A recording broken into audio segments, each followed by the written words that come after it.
జనసేన జయకేతనం 12వ ఆవిర్భావ సభ జనసునామీని తెలిపిస్తోంది. ప్రస్తుతం ఎమ్మెల్సీ నాగబాబు మాట్లాడుతున్నారు. లైవ్ ద్వారా చూద్దాం. 12వ జనసేన ఆవిర్భావ దినోత్సవ శుభాకాంక్షలు తెలియజేస్తున్నాం. అంటే కొంచెం 2 minutes ఎక్స్ట్రా ఉంటుంది తాతారావు గారు, కొంచెం నన్ను అలౌ చేయండి. 2 నిమిషాలంటే కొంచెం కష్టం. సో కొన్ని సందర్భాల్లో మాట్లాడటం మాటలు కరువు అవుతాయి, ఏం మాట్లాడాలో అర్థం కాదు. ఎందుకంటే ఒక సంవత్సరం దాదాపు 9 నెలలు 10 నెలల క్రితం మనం అధికారంలో లేవు. అప్పుడు మనకి ఎలాంటి విషయాన్నైనా ఏ విషయాన్నైనా తీవ్రంగా మాట్లాడగలిగేటువంటి శక్తి ఉంది. కానీ ఇప్పుడు అధికారం వచ్చిన తర్వాత మనం ఒళ్ళు దగ్గర పెట్టుకొని చాలా కేర్ఫుల్గా ఉండాలి. అలా ఒళ్ళు దగ్గర పెట్టుకోకుండా నోటికి వచ్చినట్లు మాట్లాడితే ఏం జరుగుతుందో మనందరం కళ్ళారా చూస్తున్నాం. ఇవాళ అహంకారం తలకెక్కి నోటికొచ్చినట్లు మాట్లాడి చిన్న పెద్ద తేడా లేకుండా బిహేవ్ చేసినటువంటి మాట్లాడినటువంటి కొంతమంది ప్రతిపక్ష అని చెప్పలేములేండి, ప్రతిపక్షం లేదు కదా, నాయకులకి ఏం జరిగిందో తెలుసుకున్నాం. కాబట్టి ప్రతి మాట ఆచితూచి మాట్లాడాలి.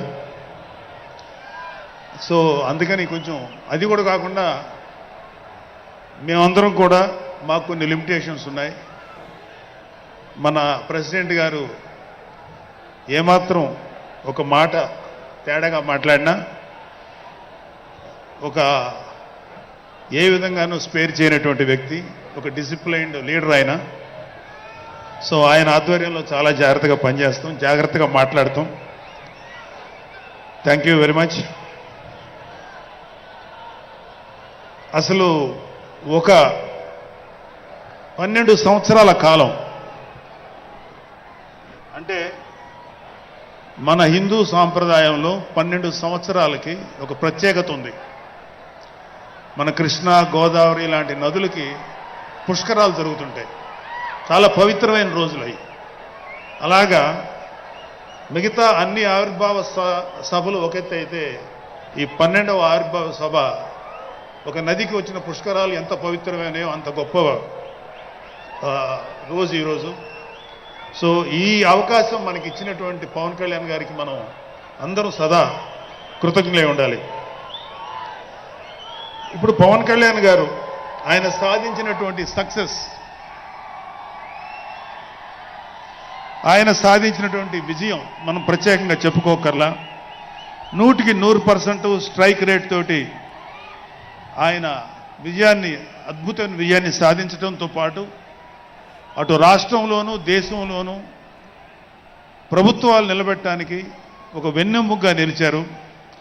సో ఆయన గురించి ప్రత్యేకంగా ఏమీ మాట్లాడక్కర్లేదు, ఎందుకంటే చాలామంది చాలాసార్లు మాట్లాడుతున్నారు. మనం తెల్లారులేస్తే టీవీల్లో అన్ని చోట్ల చూస్తున్నాం.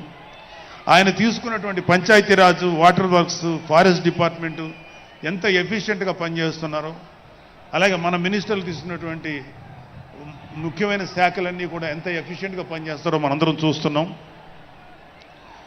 సో స్పెసిఫిక్గా కళ్యాణ్ బాబు గారు ఎంత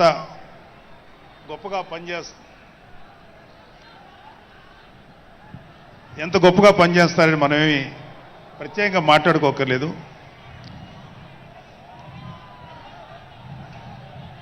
సో అయితే ఎన్ని మాట్లాడినా ఒక విషయం అయితే మనం మాట్లాడుకోవాలి.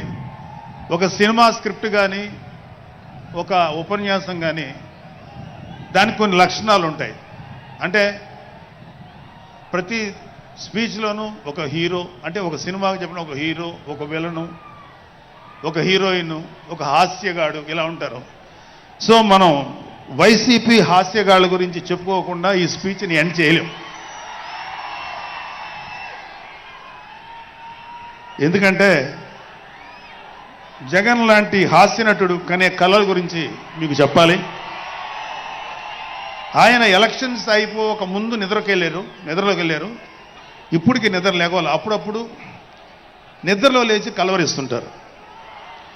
మొన్న కూడా ఒక మాట చూశారు, కళ్ళు మూసి తెరిచేలోగా 9 నెలలు అయిపోయినాయి, ఇంకెంత, ఇంకాసారి కళ్ళు మూసి తెరిచేలోపుగా 5 ఏళ్ళు అయిపోతాయి, ఆ